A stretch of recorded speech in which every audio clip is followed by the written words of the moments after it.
Hello and welcome to Investors Hangout. This weekly interaction to help you learn and understand savings and investment issues is brought to you by Aditya Birla Sun Life Mutual Fund and Value Research. Now, in today's episode, let's delve into the world of smart beta funds, funds that combine active and passive investing.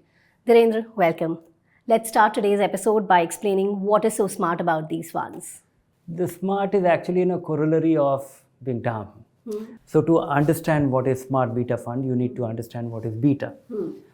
Index fund generate returns, which is referred as beta. Okay. If you take no risk, no untoward risk, if your portfolio is just weighted as the index, you will get what is being referred as beta. It is basically a measure of volatility. Anything which is very much aligned to the index moves up and down as the index is referred as beta with 1. Beta with 2 means twice as volatile. With half means half as volatile. Beta being referred as index, trying to make index smarter is smart beta. And most of the smart beta funds are mounted on an underlying index. It will be one of the index, BSE 500, Nifty, Sensex, whatever. And then there will be an overlay of rule. Overlay of rule to make it an interesting story, make it a compelling story, making it a credible story which can generate superior return than index in a predictable way, with a predictable behavior. I'm just trying to list, all the kind of smart beta funds created so far in India. There are about 30 of them, little over 30. And the first one is, the one which we have most is equal weighted index. In your Sensex or Nifty, you have some stock which has a weight of 10% or 11%. Then there will be another stock which will be part of Sensex or Nifty. But then it will have a weight of 0.5%. Its impact on daily movement will not be that significant. So by making it equal weighted, the theory is that all the constituents will do well. But by its very design, the index is created which is differently weighted, where the bigger gets bigger and the smaller gets even smaller. And as a result of which, many of the smaller companies or companies with smaller weight, they get very marginalized in that index. So having an equal weight gives everything an equal opportunity. And when there is a reversion to mean, when companies will be out of favor, which will have a lower weightage, when they get in favor, this fund will benefit. So equal weighted index are the largest number. Then there is alpha, similar thing, where somebody is taking a universe and some methodical quantitative yardstick is trying to spot those companies which will generate superior return. So drop some companies and add some, higher weight to some company, and that is alpha. Then low volatility index, low volatility funds, where, the fund is attempting to add or delete some stock from the index so that it is less volatile. The most popular one which has worked in last financial year or calendar year are the momentum index. Here, within an index, somebody is trying to apply some formula or a quantitative methodology that these companies have the momentum. And if the momentum sustains, then this will be this fund will be able to ride that index, ride that momentum well. And this is something which has done wonders. There are 2 funds which were able to attract the most money because they were able to deliver the most return. The other side of this is that this is like a semi-active management. Semi-active, but semi-active management with a discipline, because it is based on a formula, it is based on a premise, and it will automatically happen. Because it is mounted on an index, there is a certain set of rules which will be applied, and that is how it will work.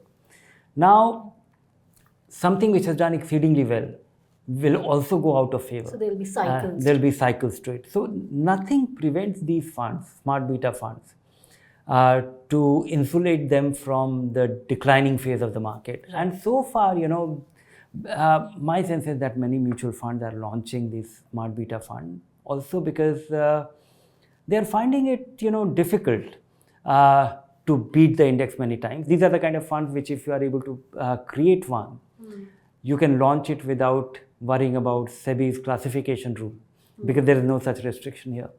Okay.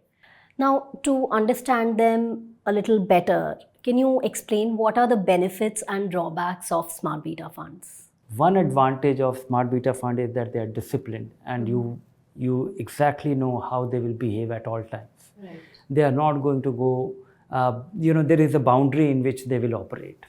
And one disadvantage is that, they are looking to me as, if I have to choose a fund, I will look at it like any other actively managed fund. And it will lose out on one of the key advantages of actively managed fund, is that a fund manager can actually choose something which no index has it. Because this will always be, the problem of index fund or a smart beta fund is that it will always be with a stock which is part of some universe. And there could be huge opportunity once in a while where you go beyond the index, and that is where some of the biggest gains come your way. Okay, and that's what active investing Active is all about. All right. Now, finally, who should invest in these funds and who should not? I think, you should look at it as any ordinary equity fund. And the way they, crop up as an option, just evaluate them like objectively the way you will. If one of these funds qualify, invest in them. Otherwise, don't. Okay. Look at them as normal fund. Okay. All right. Now, before we wrap up today's episode, there's a viewer's question that we would like to answer. It's been sent by Hardeep Sidhu, who says, I'm a science teacher in a government school. My current salary is 72,000 per month, and around 18,000 of it gets deposited in NPS Tier 1. I'm thinking of taking a personal loan of 5 lakh rupees from bank at the rate of 10.25% to invest in stocks by buying Value Research portfolio plan for 3 years. He also says that in case of market correction of around 10%, I can take another 5 lakh rupee loan, and I want to stay invested for 8 to 10 years. He wants your suggestion on this. One is that it's a good idea, but don't do this, because my basic rule to be followed at all times while investing in equity is that it should be your long-term money, which he thinks is long-term money. But you should never invest with borrowed money, because odds are against you. Assuming that you borrow 5 lakh rupees and you invest, and your 5 lakh rupee becomes 8 lakh rupees in 2 years' time, which is good news. And after that, it will also crumble sometimes, and it will become 4 lakh rupees overnight or in 2 weeks' time. That is the time when you will actually go out of idea. You will be out of ideas. Good times, you feel happy.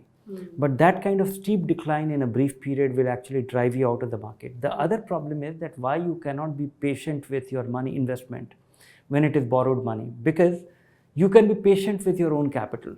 Okay, I have invested and it has not gone, it's not doing well, but you will hang on. Here, you can hang on, but your interest, the meter reading is going up. So you will be worried about it. You have to pay the interest on the capital that you have borrowed. That is one. The other is that, there might be an opportunity. I don't know whether he is a central government employee, whether he is a teacher with establishment which is a part of central government or the state government. Right. But he's part of the NPS, and the NPS generally, the way it is working, is that 10% of your salary is deducted.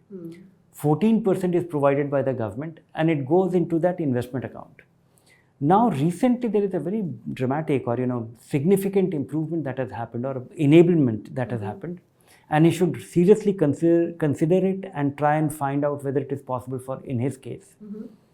So far, your deduction of 10% and 14% contributed by the government was getting invested in the state government or the central government plan, where the equity component was only 11%. Now it is possible to invest in a plan which is the life cycle fund. And if you invest in the life cycle fund, and if you are young, then it can have far higher allocation than 11%, that is the maximum in the state government or the central government plan. Right. That can well go up to 30, 40, 50%. And that way he will be able to realize the kind of benefit he is trying to derive by investing the money, by borrowing. So consider that. And the other thing which I would like him to do is, instead of borrowing, do some parallel savings. Besides your, if you are able to save a little bit, do your SIP. Once that becomes 4-5 lakh rupees, then consider building your stock portfolio. There are two key advantages of it. One is that once you invest in an equity fund and do your SIP, you will get used to, or you will get an opportunity to acclimatize yourself with the equity market. Because markets are crazy, and that is why they proved to be rewarding, but most people are unable to derive the benefit out of it. So you will partially get used to it. That's one. The other is that use this 2-3 years period in which you will be doing your SIP in terms of developing a temperament and developing an expertise, how to look at a company, what works in investing, what does not work in investing. Because investing has become very easy. That doesn't really make it that it's a very easy way to make money from investment. Because investing has become easy and you can very easily lose money if you're not careful about it, if you're not doing it thoughtfully. So it'll give you an opportunity to step back, experience it, and develop your framework of how to think when investing in shares.